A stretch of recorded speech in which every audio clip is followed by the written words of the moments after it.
हम लोग श्रीमद् गर्ग संहिता के गोलोक खंड के छठे अध्याय के 7वें श्लोक से प्रारंभ करेंगे।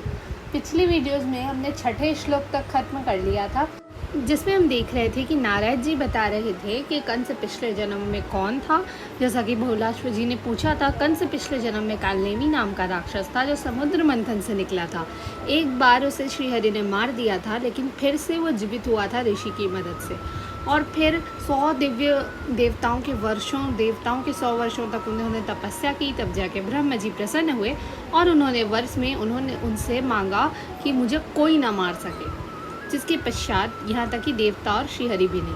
जिसके पश्चात ब्रह्मोवाच दुर्लभोऽयं वरो दैत्य यस्त्वया प्रार्थितः परः कालांतरे ते प्राप्तः स्यान्मद्वाक्यं न मृषा भवेत्। ब्रह्मा जी ने कहा, दैत्य, तुमने जो ये उत्कृष्ट वर मांगा है वह तो अत्यंत दुर्लभ है, तथापि किसी दूसरे समय में तुम्हें यह प्राप्त हो सकता है। मेरी वाणी कभी झूठी नहीं हो सकती। यहाँ पे ब्रह्मा जी ने कहा कि कालनेमी, तुम्हें इस जन्म में तो ये वर नहीं मिल सकता, लेकिन तुम्हारा पुनर्जन्म होगा और उस समय तुम्हें ये वर मिलेगा। जिसके पश्चात श्री नारद उवाच कौमारपि महामल्लै सततं स युयोधः उग्रसेनस्य पल्यां कौ जन्मलेभे असुरः पुनः जरासन्धो मागधेन्द्रो दिग्जयाय विनिर्गतः यमुनानिकटे तस्य शिविरो अभूदितस्ततः।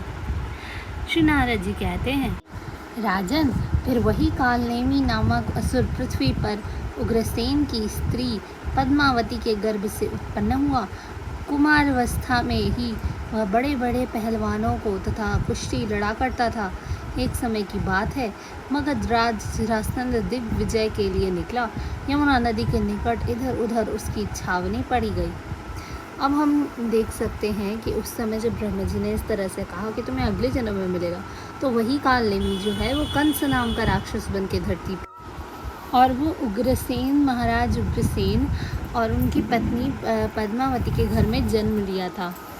और बचपन में ही वो बड़े बड़े से योद्धाओं को परास्त कर देता था। जिसके पश्चात वो एक कथा प्रारंभ करते हैं कि एक बार जरासंध दिग्विजय के लिए निकले थे, तो यमुना के तट पर इधर उधर वो घूम रहे थे। जिसके पश्चात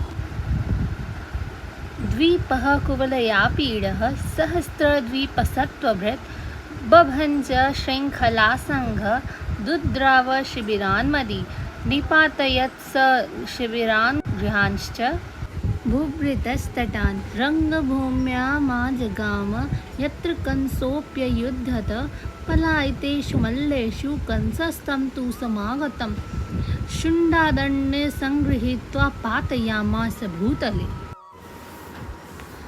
उसके पास कुवलयापीड़ नामक एक हाथी था, जिसमें 1000 हाथियों के समान शक्ति थी। उसके गंड स्थल से मद छू रहा था।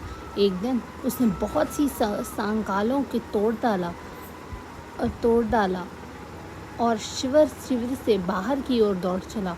शिविरों, गृहों और पर्वतीय तटों को तोड़ता फोड़ता हुआ वह उस रंगभूमि अखाड़े में जा धमका जहाँ पे कंस कुश्ती लड़ रहा था। उसके आने पर सभी शूरवीर वहाँ से भाग चले। उसे आया देख कंस ने उस हाथी के सूंड को पकड़कर उसे पृथ्वी पर गिरा दिया। अब हम यहाँ पर जरासंध के बाहुबल के बारे में थोड़ी सी जानकारी पाते हैं। उसके पास कुवलयापीड़ नाम का एक हाथी था, जिसमें 1000 हाथियों की शक्ति थी। और एक दिन उसने क्या किया कि उसने क्या किया कि सांकलों को तोड़ डाला और शिविर से फिर बाहर की ओर दौड़ गया। शिविर, घर, पर्वत, इन सबको तोड़ता फोड़ता वो चला गया और वहाँ पहुँचा उस अखाड़े में जहाँ पे कंस लड़ रहा था। और जब कंस ने देखा कि कोई आया है, तो उसने क्या किया कि उस हाथी को पकड़ा और ज़मीन पर मार दिया। धन्यवाद। आज के लिए बस इतना ही। हम लोग आगे के श्लोक अगली वीडियो में करेंगे। तब तक के लिए जय श्री राधे कृष्ण।